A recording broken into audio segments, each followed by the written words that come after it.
Bonjour et merci d'être là. Vous avez bien raison d'être avec nous ce matin. Vous savez, parfois on reproche à la télévision de donner des mauvaises nouvelles. Eh bien, ce matin, on va vous donner que des bonnes nouvelles. On va vous faire un récit d'une prouesse médicale, et cela avec le professeur Maurice Mimoun.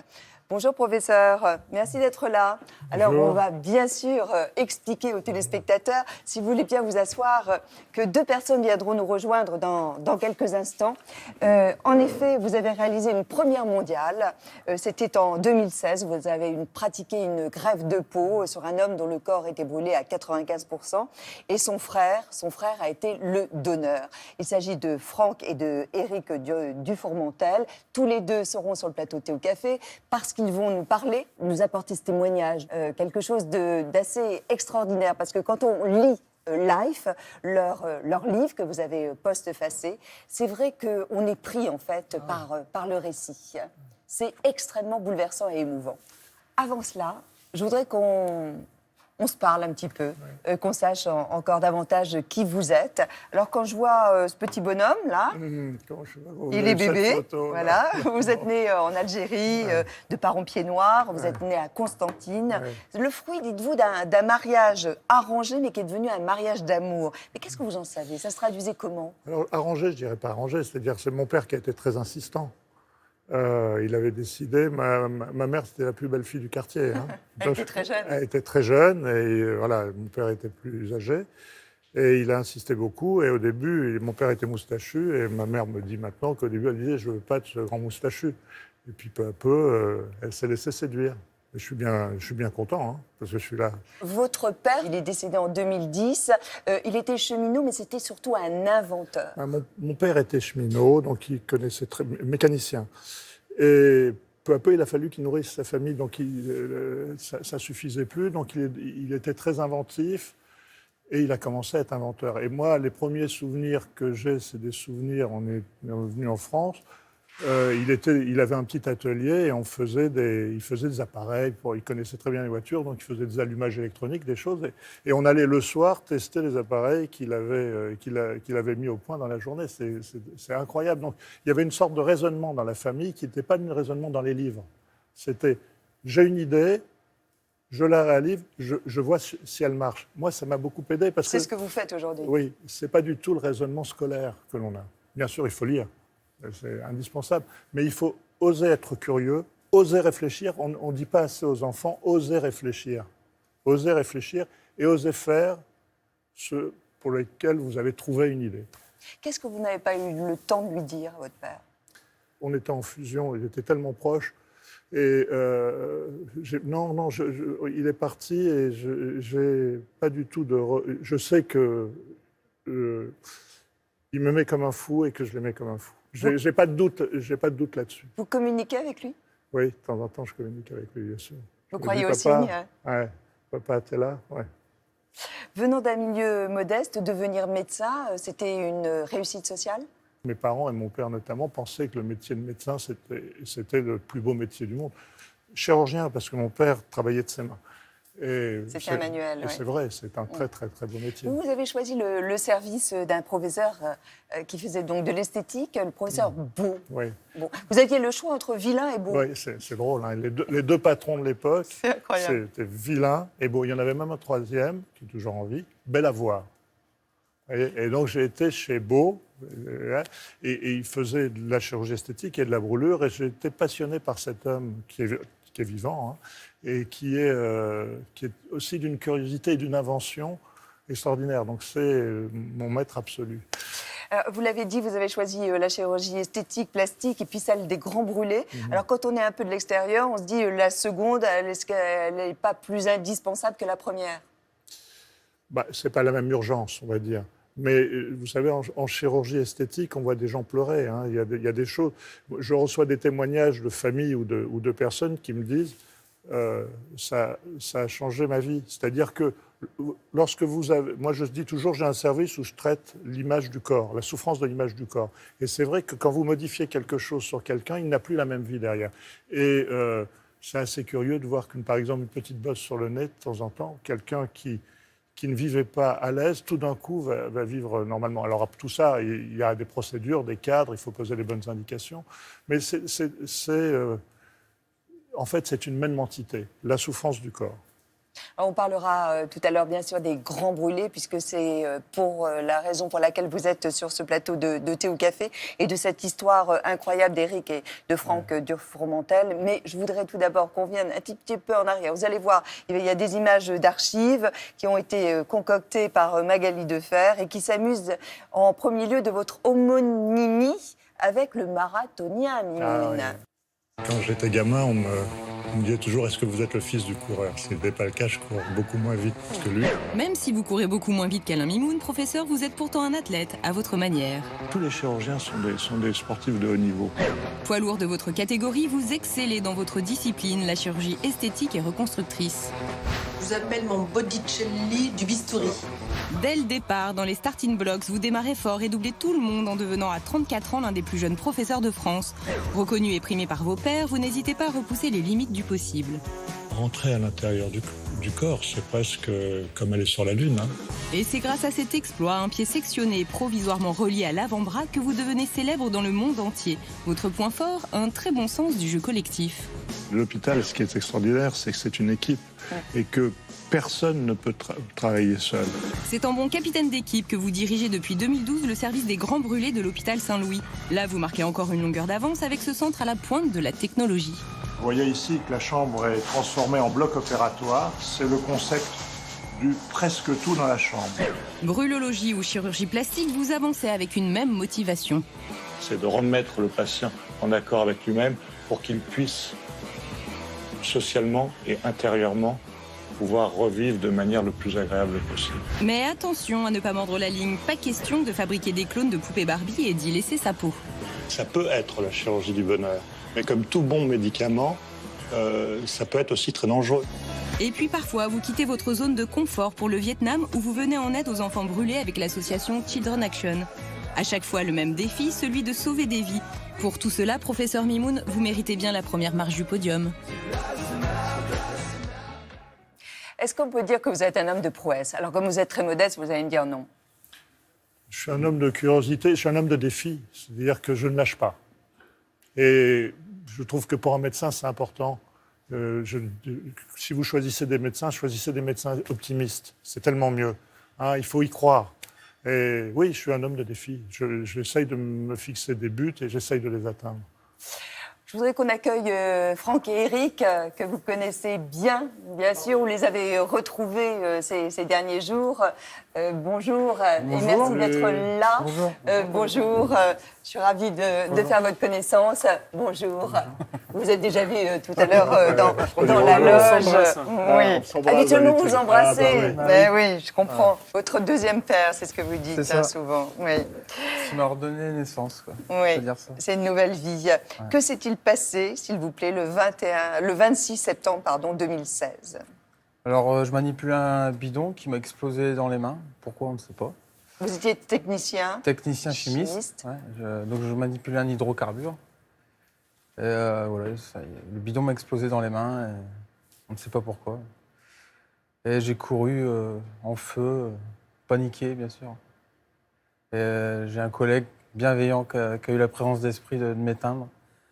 Et c'est grâce à lui aussi toute cette prouesse a pu être réalisée, quoi. C'est un alignement des planètes, si tu racontes bien. Quand il est sorti en feu, il y avait deux portes. Ils sortent par la bonne porte, de l'autre côté, il serait mort. Dans cette porte, il y avait un arrosoir par terre que leur patron disait de ranger, qui n'était pas rangé. Et là, à ce moment-là, son ami descend. Il éteint. Donc c'est alignement, c'est incroyable. Éric, Éric et Franck, vous avez perdu votre mère lorsque vous aviez 8 ans dans un accident de voiture. Vous, Éric, vous avez été atteint d'un cancer, vous aviez 26 ans. Après l'accident de Franck, il vient de nous raconter dans les circonstances, se dit-on que le destin s'acharne sur une famille, sur vous deux? Bah oui, il y a un peu de ça, je pense. On accuse le coup. Quand je suis dans sa chambre, le lendemain de l'accident, j'accuse le coup. Je me dis que vraiment, on n'a pas de chance.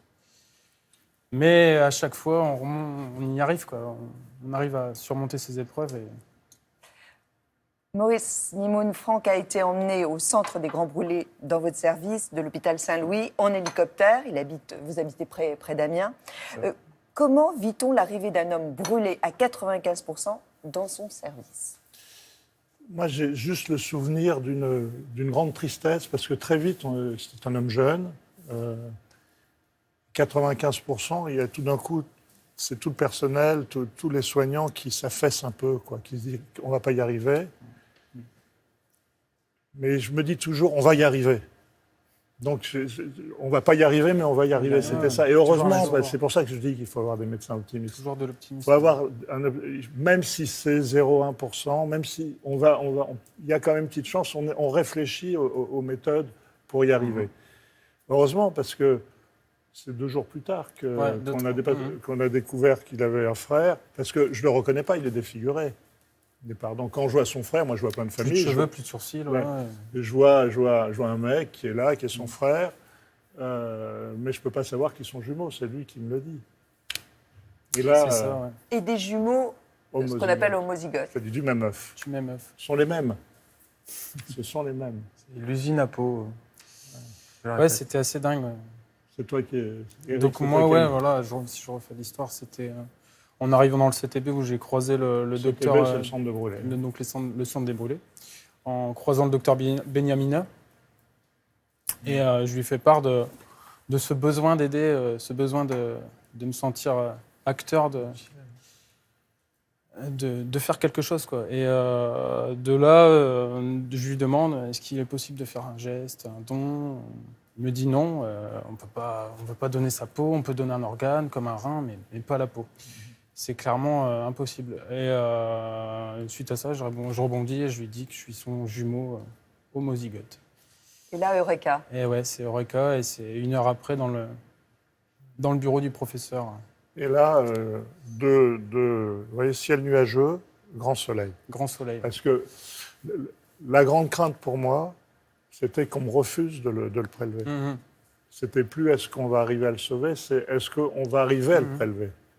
Et là, l'agence de biomédecine, voilà. Oui, il faut expliquer donc que le procureur de la République doit donner son accord et cette fameuse agence. Et vous voyez, on dit que on critique souvent la France sur des choses, mais ça à tort.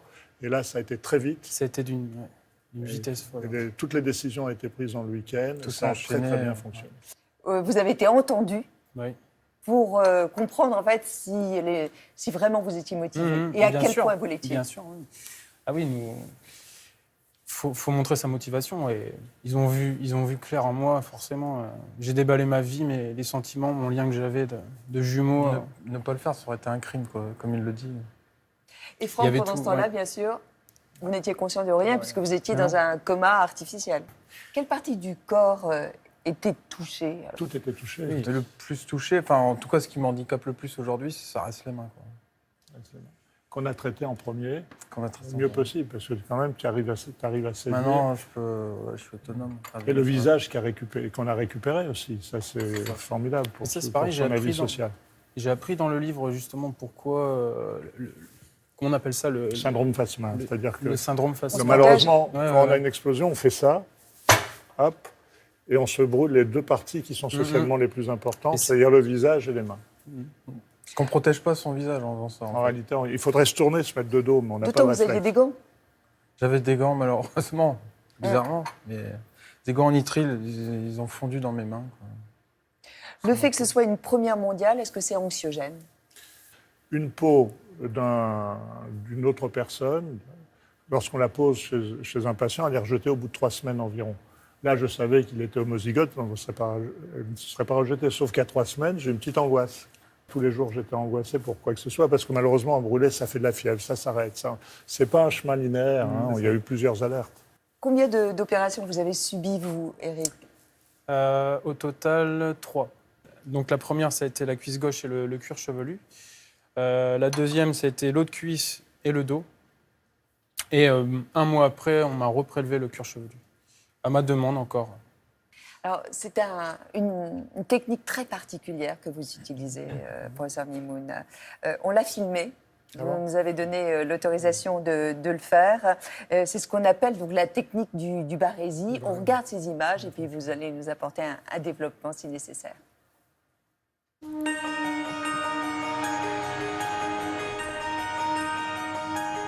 Les centres de brûlés, on les concevait comme des prisons. La brûlure, ça faisait peur. Le brûlé, ça faisait peur. Moi, j'ai voulu que le centre de brûlé soit ouvert aux autres. Donc, je me suis dit, concevons une chambre intelligente. Une chambre qui est aussi un bloc opératoire, une salle de bain, puisqu'on baigne les brûlés, et une salle de réanimation. Donc, j'espère que vous ne serez pas impressionnés. C'est un SDF qu'on a retrouvé brûlé. C'est souvent les conditions socio-économiques qui font que les gens se brûlent, hein. Les gens qui vivent dans des conditions difficiles. Et pour ne pas qu'il ait mal, il est dans un coma artificiel. On va prendre de la peau du patient pour le greffer. Pour cela, on prend la peau sur le cuir chevelu. Un, ça ne fait pas mal. Et deux, ça ne laisse aucune trace. On va prendre une couche très superficielle, 0,2 de millimètre. Il y a un chirurgien qui a inventé cet appareil qui va permettre de transformer un tissu plein en barésie. Si vous avez une petite plaie comme ça, vous allez mettre une semaine environ à cicatriser.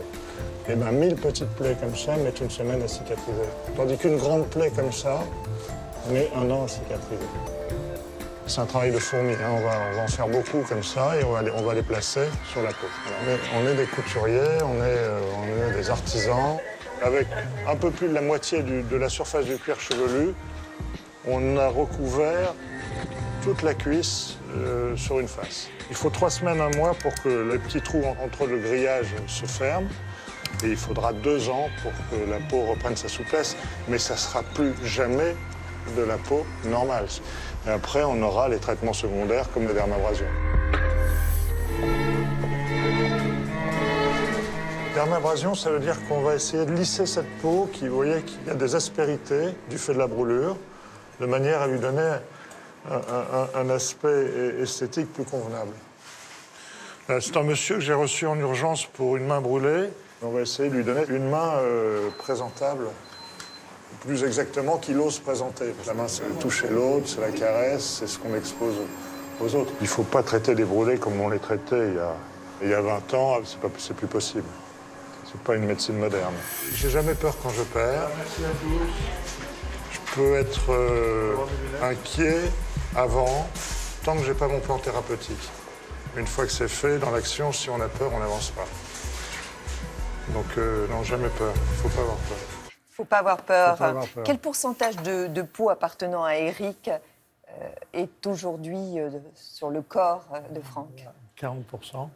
40%. J'ai prélevé 40% de la surface du corps d'Éric, qui font 95% grâce à cette technique. Vous voyez que le système D, ça marche. C'est ce qui sauve le plus de brûlés au monde aujourd'hui. Vous, Franck, vous êtes sauvé, c'est vrai, mais à quel prix ? Parce que dans ce livre témoignage, Life, vous passez par des périodes affreuses, enfin presque barbares. La souffrance est omniprésente, elle est intolérable, c'est un martyr. Ouais, c'est plusieurs étapes, comme vous dites. On est privé de tout, de la parole.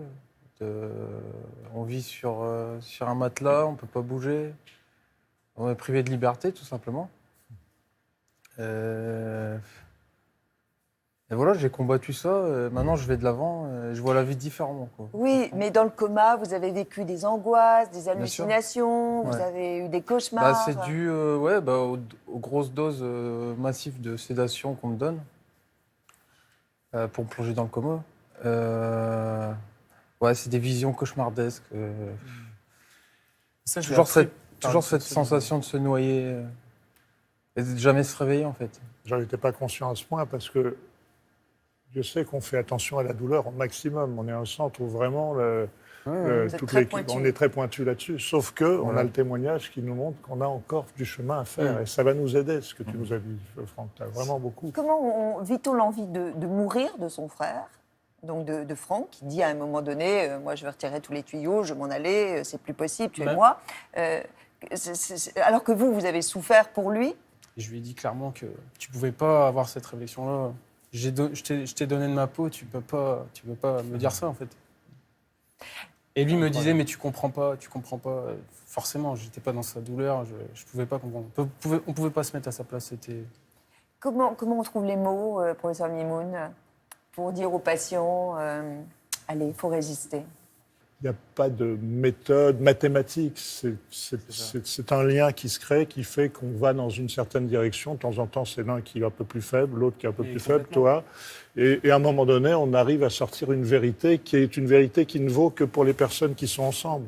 Et c'est bien comme ça, il n'y a pas de vérité absolue. Et oui, je voulais rajouter un truc là-dessus, parce que c'est vrai ce qu'il dit.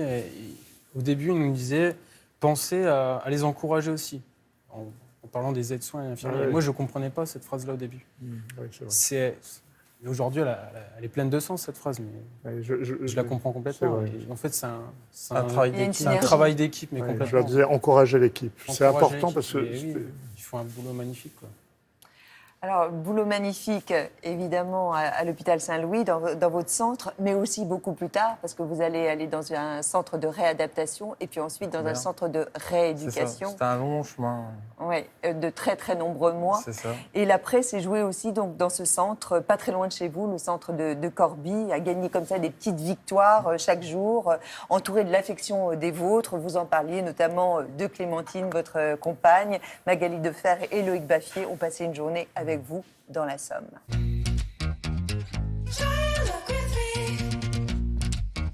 Là, on est au centre de rééducation de Corbie. Ça fait à peu près 9 mois que je suis là, quoi. Je suis arrivé début août. Vous pouvez voir, tout est moderne.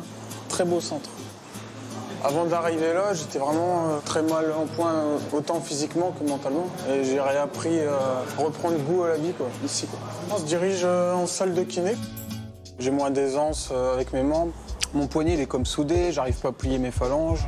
Niveau amplitude, dextérité des doigts, tout ça, je progresse plus depuis plusieurs mois. C'est plus on travaille le renforcement musculaire, l'agilité, l'endurance. J'ai récupéré à peu près 70% de mes capacités. C'est extraordinaire, hein. On repart de très loin, quoi. Aujourd'hui, comment vous vous sentez dans votre corps? Je me sens toujours étriqué dans mon corps. Comme si j'avais des vêtements compressifs, quoi. Je me sens jamais nu, en fait. Même sans vêtements, je me sens jamais nu. Vous appréhendez le moment où vous allez devoir quitter ce centre? Ah bah oui. J'ai peur de me retrouver tout seul chez moi. Forcément, je vais gamberger. Ici, c'est des professionnels, mais c'est à la fois nos confidents. Quand on passe autant de temps ici, forcément, on a des liens avec tout le monde. L'ergothérapie, c'est consacré vraiment pour mes mains. Retrouver la souplesse, l'appréhension. À la base, je devais perdre ma main, quoi. Donc, c'est plus dans le but de se familiariser avec son nouveau corps, quoi. Ça vous fait mal? Ah bah oui, ça fait mal. Faut souffrir. Avant, c'était ma drogue, le sport. C'était même trop. J'ai courir 10 minutes, après... Mais déjà, c'est juste... c'est énorme, quoi. Je suis super content. Ça promet de belles choses plus tard. À bientôt. Le soleil, pour moi, là, c'est pas terrible. Je risque de me faire enguirlander, même par le professeur. Là, on retourne à la maison. On va retrouver mon frère, puis ma compagne, Clémentine. Salut! Ça va? Oh, frérot. T'as fini de travailler? Ouais, j'ai fini de travailler. J'ai repris le boulot rapidement, oui. 2 mois et demi d'arrêt, ça suffit, quoi. Vous avez beaucoup de séquelles? Des petites marques plus ou moins rouges, plus ou moins blanches. C'est très léger, quoi. Superficiel à côté de ce qu'affronte, forcément. J'ai eu la chance d'avoir mon frère Jo, mais j'ai eu la chance d'avoir Clémentine. J'aurais jamais tenu sans elle, quoi. C'est un ascenseur émotionnel parce qu'on nous dit bon bah voilà les greffes ont prise, c'est super, et puis 2 heures après on apprend que il a une grosse infection qui vient de se déclencher. On essaye de garder de l'espoir sans en avoir trop parce qu'il faut essayer de garder les pieds sur terre parce que si jamais le pire arrive, il faut qu'on arrive quand même à se préparer. Moi personnellement j'ai jamais imaginé la mort en fait. Moi j'ai imaginé beaucoup. C'était tout le temps, je me dis il va s'en sortir, mais par contre qu'est-ce qui souffre? C'était tout le temps ça, moi. C'est pas possible. Il me disait qu'il voulait mourir, qu'il me demandait de le tuer, il me disait tue-moi, tue-moi. C'est la première fois que je me suis mise en colère après lui au moment de son hospitalisation. J'ai fait un très grand discours. Je me suis aperçue après qu'il s'était rendormi, donc j'ai recommencé mon grand discours. Et j'ai eu droit à mon premier je t'aime, je suis repartie soulagée, je me suis dit bon, peut-être que peut-être qu'il a quand même envie de tenir. Comment vous voyez l'avenir? Positivement. On était face à la mort et là, voilà, tout va bien, quand on a tout ce qu'on veut, comme on veut, et faut juste savoir en profiter. Merci à Clémentine d'avoir accepté aussi de témoigner. Je sais qu'au départ, elle ne voulait pas trop, mais c'était important aussi qu'elle soit dans ce sujet. Est-ce que vous êtes heureux aujourd'hui? Très heureux. Je prends vraiment conscience de la vie, quoi, tout simplement, quoi. Mais la joie de vivre, est-ce qu'elle est revenue? Elle est même décuplée, quoi. C'est vrai? Oui. Qu'est-ce qui vous manque le plus de D'avant. l'avant? Ouais. Mon sport. J'étais un fan d'arts martiaux. Sans ça, et j'ai envie de dire que c'est dérisoire maintenant, quoi. Voilà. Sur le sport, je vais en refaire, je vais pouvoir recourir, je sais ça. Donc, Avant votre accident, vous étiez généreusement tatoué. oui, Généreusement. on peut dire ça, ouais. Qu'est-ce qui reste? Il reste ces 4 lettres. Life, qui veut dire vie, quoi, tout simplement. Non, mais c'est à peine croyable. Hein. Ouais, c'est fou, quoi.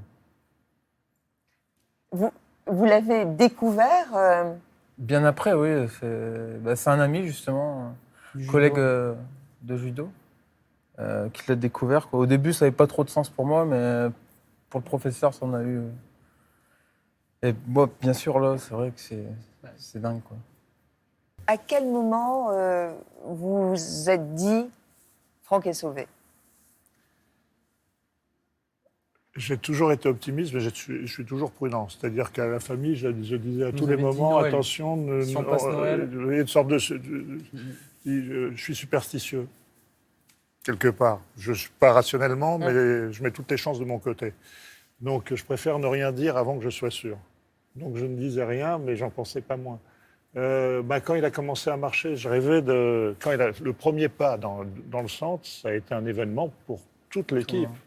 Il a marché, se mettre debout, le truc. Et il est venu... il m'a fait le cadeau de venir dans mon bureau à un moment donné. J'avais une consultation. Alors que vous êtes au rez-de-chaussée. Au rez-de-chaussée. Ouais. Et là, il est arrivé majestueux. Tu étais beau comme tout. Hein. Et tout le monde s'est tu. Il y avait un monde fou en consulte. Et ils t'ont laissé passer.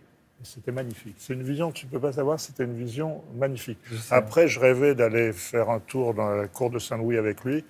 Il a préféré aller à la cafette avec sa femme. Je peux le comprendre. La présence d'ailleurs de vos proches, parce qu'ils ont été unis, solidaires, vous le racontez merveilleusement c'est une famille, comme vous disiez d'ailleurs, professeur Mimoun, très fraternelle. Fanny, votre épouse aussi a été extrêmement présente. Il y a Nounours, votre ami. Bon, ils sont tous là, tout le temps. On a des amis et familles extraordinaires, quoi. Franchement. Comme le dit le professeur. Est-ce que aujourd'hui, vous dites que c'est primordial? J'aurais pas tenu le coup s'ils n'avaient pas été là. Totalement. Avec rien que Clémentine, quoi, elle n'aurait pas été là. C'est grâce à elle aussi que j'ai tenu le coup. C'est vraiment un travail d'équipe. Votre grande peur, Eric, c'était de ne pas reconnaître le visage de votre frère. Ouais. Vous êtes des jumeaux. Donc, vous avez exactement le même visage.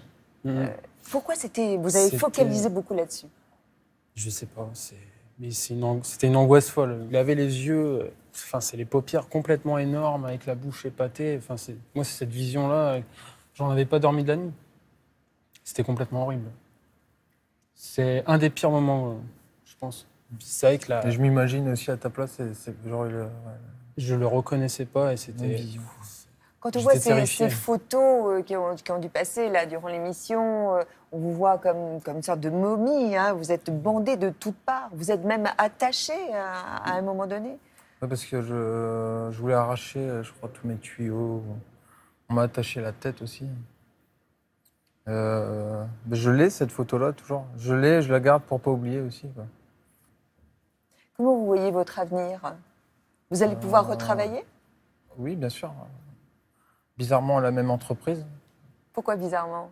Les gens ne comprennent pas trop. Votre patron, il a été formidable. Exceptionnel. Franchement, ils ont toujours été là depuis le début, quoi. C'est-à-dire qu'ils vous ont même, je crois qu'ils vous a aidé même dans l'organisation, la logistique, très présent, la logistique, le logement à Paris, parce que vous ne viviez pas à Paris. 3 mois. À Paris, ensuite au centre de rééducation à Coubert À aussi. Coubert aussi, il ne faut pas oublier Ils ont Coubert toujours aussi. été présents, quoi. Et même encore maintenant, quoi. Je vais partir en cure thermale, là, et voilà, quoi. Ceux qui s'occupent des logements et tout, quoi. Donc vous allez retravailler, évidemment, avec des tâches différentes. Différentes, oui. dans un Je vais bureau, plus éventuellement. un travail de bureau plus. J'espère d'ici fin d'année, quoi. Est-ce que vous avez possibilité de créer une famille? Bien sûr. Il veut. C'est Bien en, sûr. c'est Et en ça- projet. Et ça, c'est très important. Ouais. C'est ça aussi. Ça, c'est aussi un miracle aussi.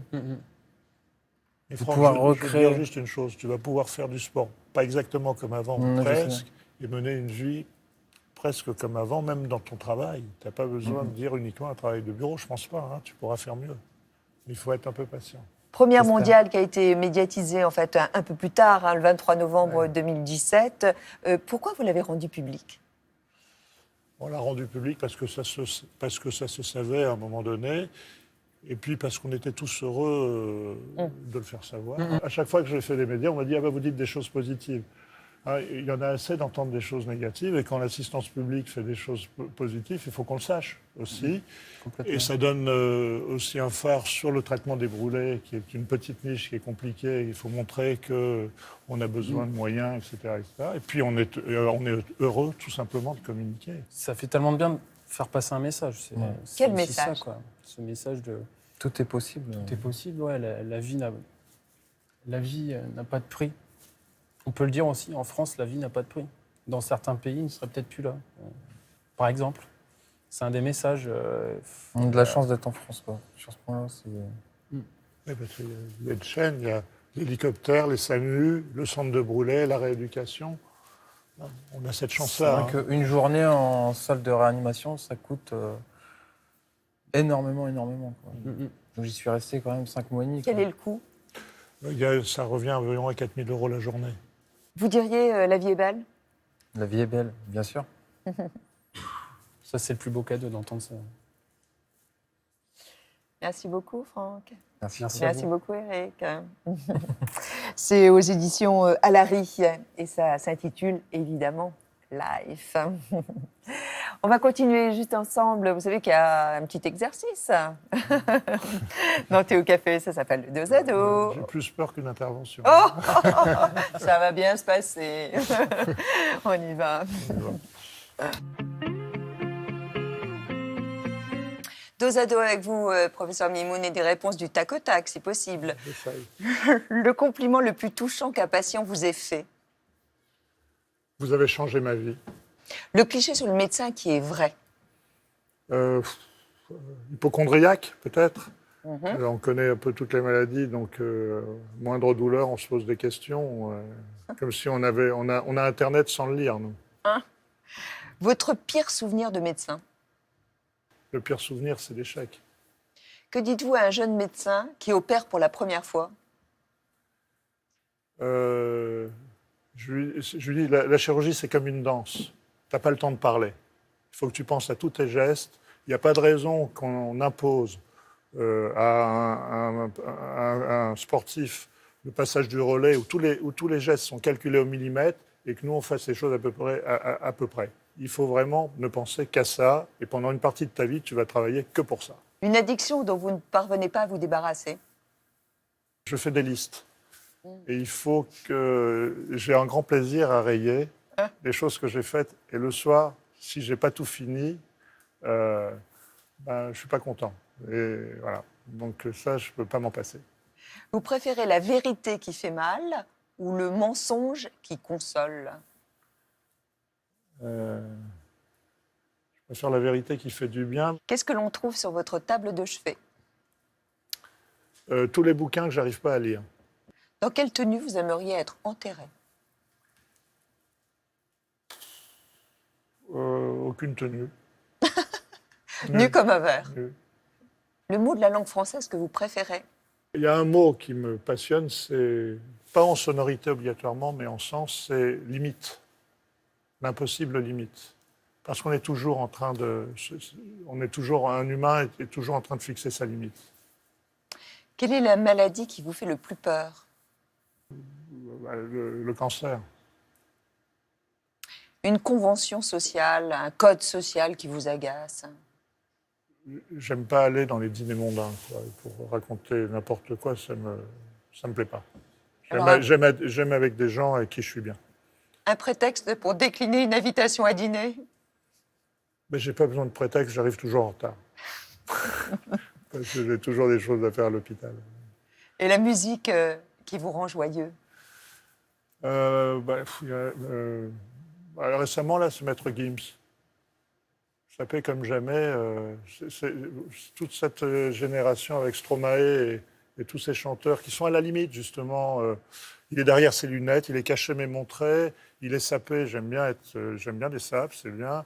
Ses paroles sont intelligentes, il fait du rap, mais il fait aussi de la mélodie. C'est des vrais artistes du moment, je trouve. Eh bien, on le savait. On l'écoute.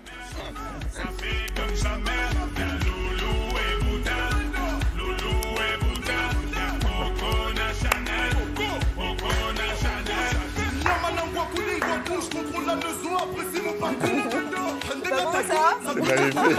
Il y a même Michel qui danse. Allez, on danse tous. Et on aura même fait danser le professeur Mimoun. Voilà. Dans vos blocs, vous écoutez de la musique. Vous ne dansez pas, évidemment, mais vous écoutez de la musique. Paradoxalement, non, parce que j'aime trop la musique. Elle me change d'humeur. Et je suis trop concentré et je peux pas travailler. Merci beaucoup. Je vous en Merci prie. pour tout. Merci pour eux, merci pour vos patients, merci aussi d'être un bon patron parce que je sais que votre service aime travailler avec vous à l'hôpital Saint-Louis.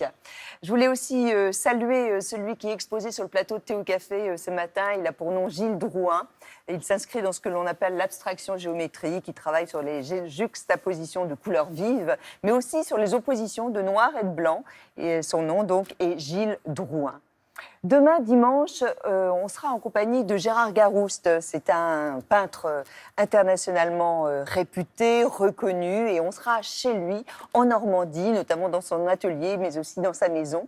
Et samedi prochain, on rencontrera les Parisiennes. Est-ce que vous vous souvenez des Parisiennes des années 60? Oui, je me souviens. Oui. À peu près. Oui. Eh bien, le groupe est reconstitué avec 4 nouvelles Parisiennes. Il s'agit d'Ariel Dombal, d'Elena Noguera, et puis de Mareva Galanter et de Ina Modja. Et elles seront toutes les 4 donc, sur le plateau samedi prochain avec nous. Donc, un autre décor et un autre sujet. Un grand merci d'avoir participé à cette émission. Merci. On s'était déjà rencontrés à plusieurs reprises sur ce plateau, mais à chaque fois, voilà, c'est des récits de vie que vous nous racontez, c'est des prouesses, c'est des performances, ce sont des défis. On gardera le mot défi, des défis sur le plan chirurgical, sur le plan aussi technologique et puis sur le plan évidemment médical. Un grand merci. Merci à vous. Portez-vous bien. Cette émission, elle est rediffusée cette nuit. Vous pouvez la revoir, bien sûr, sur France.tv. Et puis, on va terminer par un selfie. Il n'y a pas de raison. Allez, on va se faire plaisir aussi. Passez une très, très bonne journée. Merci à tous de votre confiance et de votre fidélité. Au revoir.